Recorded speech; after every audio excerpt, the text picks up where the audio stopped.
Saya kenal Yesaya dan tahu Yesaya itu ketika dia ikut Kejurnas KU14 di Lokasari mewakili Bali. Karakter dia sangat kuat, sangat baik, anaknya juga humble. Itu yang membuat saya tertarik dengan dia. Dan ini yang kami butuhkan. Yesaya punya leadership yang baik di antara yang lain. Jadi ini kita perlukan untuk bisa ngelit teman-teman sepantaran dia dan yang usianya di bawah dia. Gimana sih Opa ngelihat mentalitas kerja, work ethicnya saya sehari-hari? Ya kalau saya melihat ya saya standar sebagai pemain profesional sangat bagus ya. Dia datang boleh dibilang nggak pernah telat ya. Pelatihan dia akan diikutin terus. Prosesnya ketika dia nggak bisa latihan karena cedera, dia juga bantu coach untuk kasih arahan buat teman-temannya, kasih motivasi gitu ya. Dan memang kita tidak langsung tentukan oh dia sebagai captain, tidak ada proses yang harus dilalui di tim kita untuk menentukan oke kaptennya dia saya.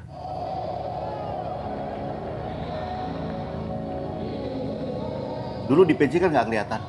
Siapa sih yang lihat dia saya hanya sebagai tukang lempar anduk. Tapi kalau Opa melihat ini nilai lebih dia, ngelempar anduk tuh nilai lebih yang orang lain tidak lihat. Karena dia perhatian dia pada orang lain. Nah, di Tangerang Hawks dia membuktikan bahwa dia bisa ngelit teman-temannya, bisa ngelit tim untuk menjadi lebih baik lagi. Justru perilaku lempar anduk itulah perilaku dia care dengan orang lain. Ini yang orang lain nggak lihat. Lihatnya cuma ngelempar anduk jadi kayak pembantu itu. Tetapi itu nilai lebih dia. Dengan ngelempar anduk tuh dia menunjukkan careness terhadap orang lain. Itu yang menjadi kekuatan Yesaya menurut saya ya. Gitu. Karena dia perhatian dengan teman-teman. Perhatian ya? Sangat perhatian. Hari ini pun ada bonding Yesaya yang ngelit. Kita nggak ngelit. Tahu-tahu dia bilang kita bonding hari Jumat ya. Ini. Kalau dulu kan datang bonding yuk dari kita official manajemen. Ini dia yang bikin acara. Sangat berasa.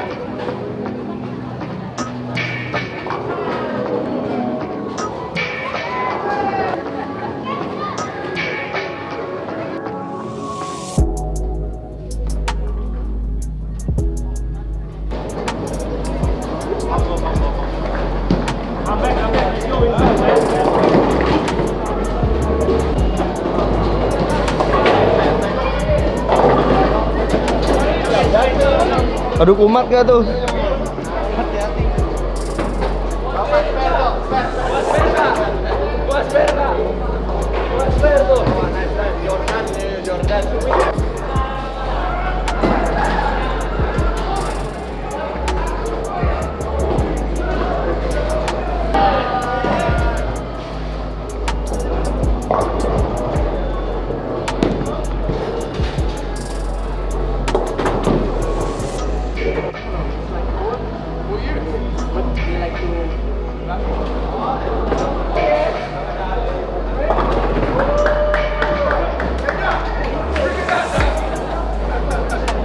Kalau besar atau enggak itu tergantung pribadinya ya, kita nggak bisa menilai ya. Tapi menurut saya tim juga sangat support dengan dia. Bondingnya sangat kerasa banget itu.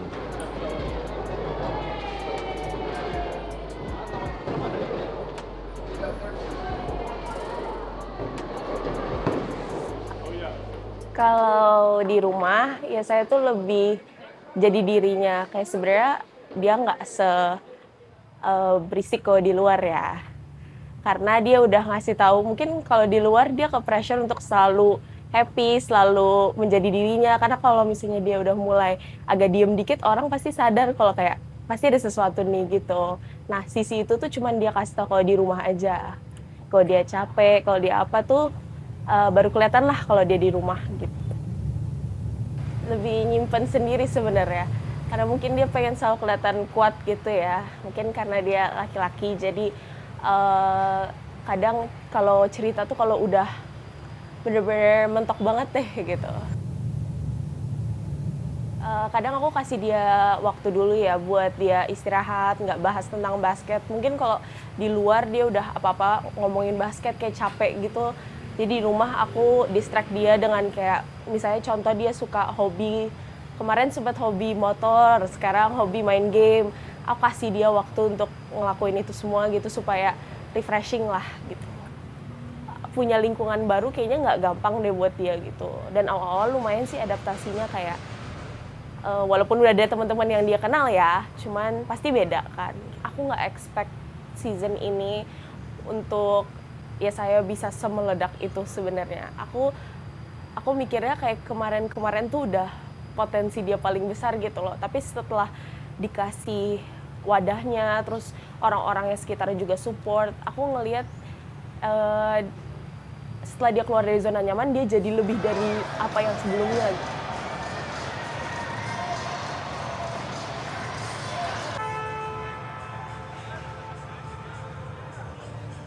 Ya pasti pembuktian ya.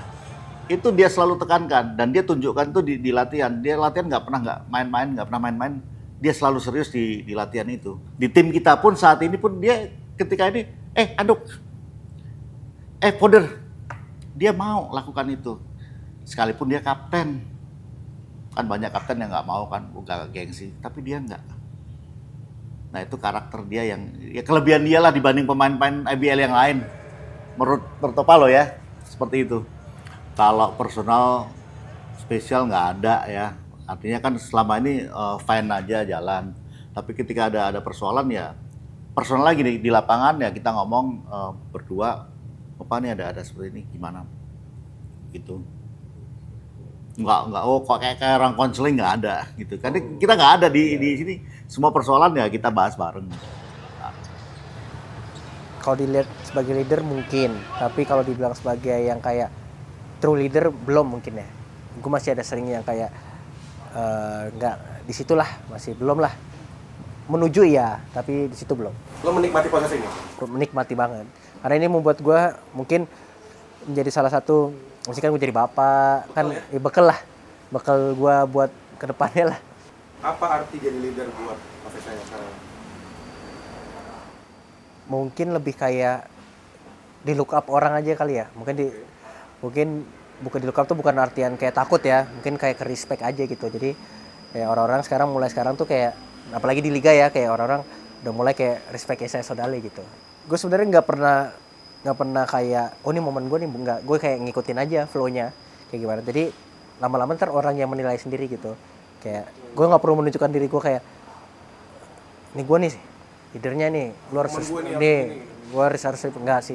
Mungkin kayak lama-lama orang yang kayak tiba-tiba orang yang ketemu gue tiba-tiba ya saya bagus ya sekarang di host jadi leader sana jadi ini itu membuat gue kayak senang aja gitu.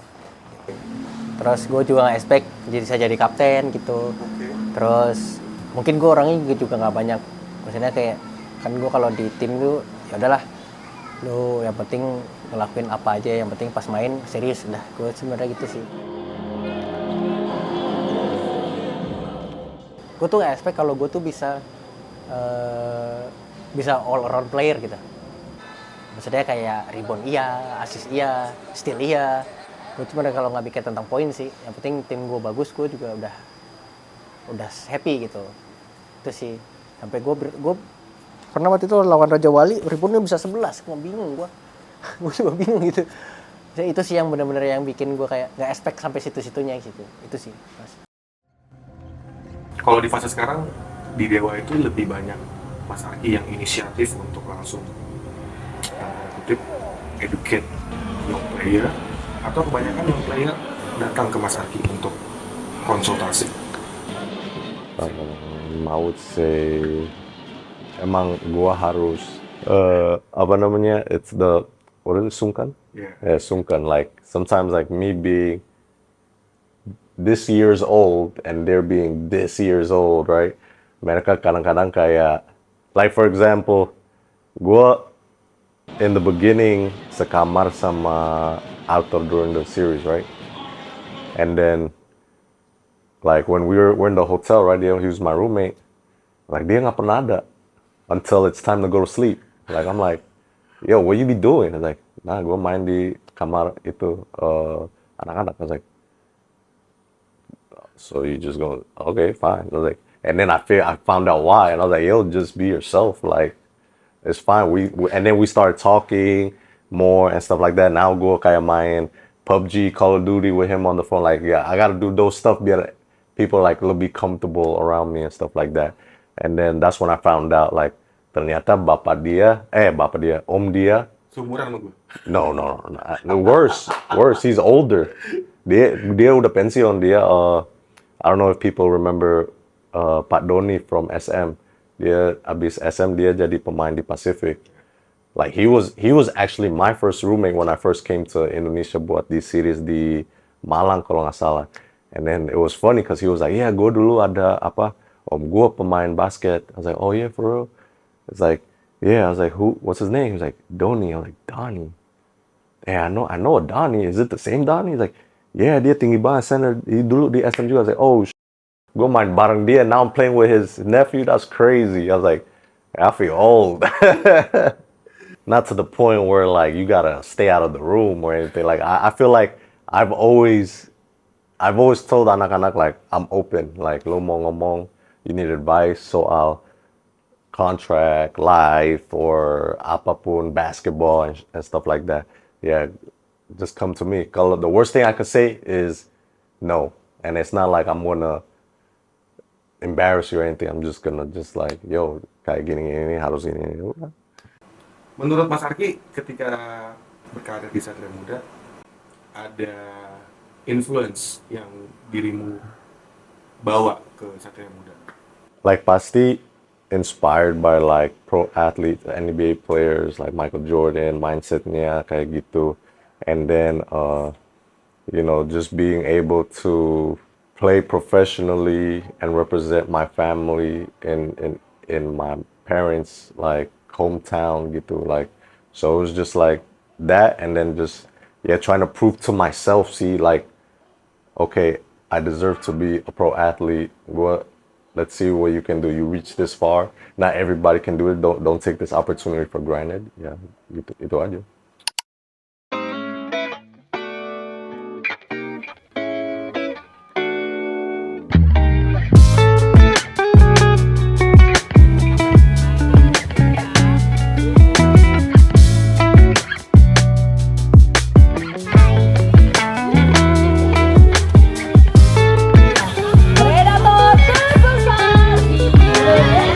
Burung dengan sayap yang dengan satu tulang berokat menyebabkan dia bisa terbang dengan begitu dinamis.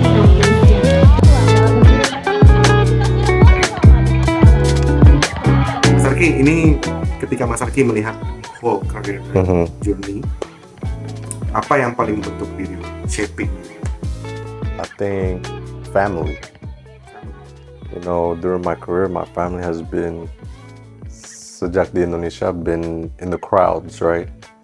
You know, first it started with mama papa, then ditambah Yani, terus ditambah Alula, sekarang Anaya, and then mereka gabung with keluarga-keluarga, anak-anak di tim, and then with the fans itu, jadi kayak the more mereka part of it, jadi kayak it's like that's the moment that I like. So it's like I'm not just celebrating myself, I'm celebrating them, you know. Mereka bikin mereka bangga and stuff like that. Di antara pepohonannya, ini dia burung yang bisa dibedakan jantan dan betinanya dengan melihat warna bola matanya. Kalau teman-teman lihat kakak tua punya bola mata merah, itu tandanya dia betina, kalau hitam dia jantan. Yeah, itu that's what shaped my career, because that's I want to make them proud, you know. Like, oh yeah, aku mau nonton Dio. My kids call me Daddy-o, short Dio. Jadi kayak kadang-kadang they like Dio, tiap hari yang lihat. Jadi kalau I want to make them happy, senang, suka the environment and stuff like that, and just make them proud. Udah.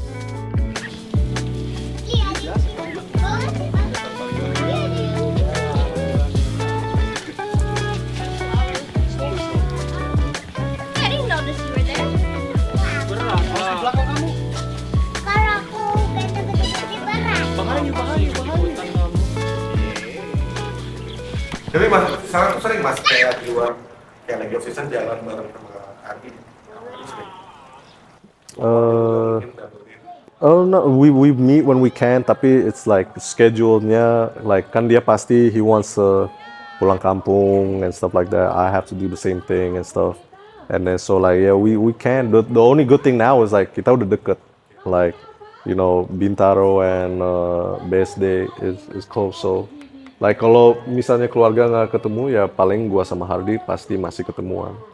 Oke, hati-hati langkahnya. Yuk, Di atas. Tuh, ini. Nah, lihat nggak?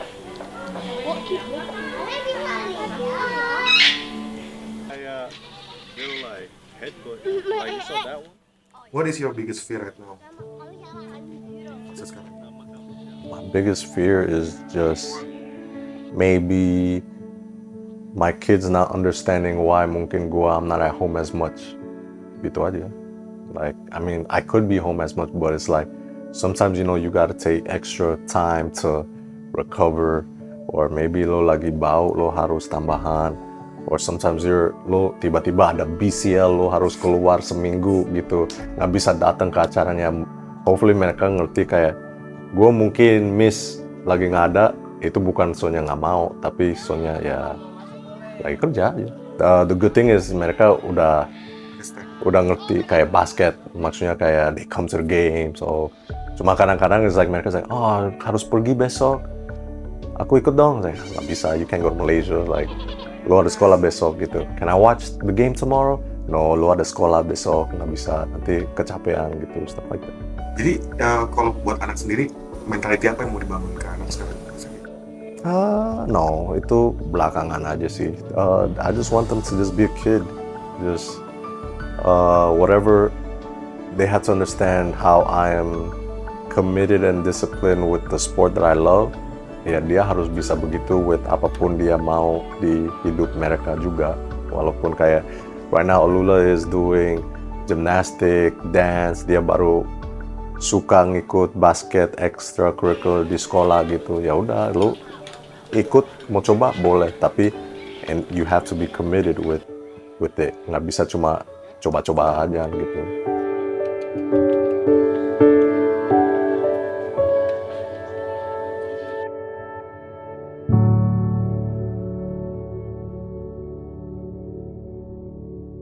Next on Kita. He's a humble, good guy sih sebenarnya. Dia kerja keras. To be honest, the funny thing was, the whole time gue lihat dia cepet, I didn't realize dia seumurnya Hardi. So I was like, hey, yang muda-muda di bawah 28 lo harus gini. And I was like, oh here go. I was like, kak, gue 34. Hah? I was like, oh shit, you old. I was like, how you moving that fast? I'm like, damn, Hardy, you slow. Him getting MVP, you would assume he's udah in his prime, which he's going into, but like the crazy thing is at age 34, dia belum mateng. Hal-hal yang dia bisa matengin tetap. So that's the scary part. Main-main di mana pokoknya saya kejar semuanya gitu, tapi ya mungkin waktu itu Tuhan bilang belum saatnya gitu, jadi itu buat saya berat gitu. Saya udah coba 3 kali tapi ditolak juga. Saya bilang saya mau pensiun. Saya ngomong sama orang tua saya, sama mama, saya bilang kayaknya saya berhenti basket deh gitu. Saya mau kerja aja. Di 2026 awal di Januari itu saya ibadah juga, itu pendetanya bilang God says revival.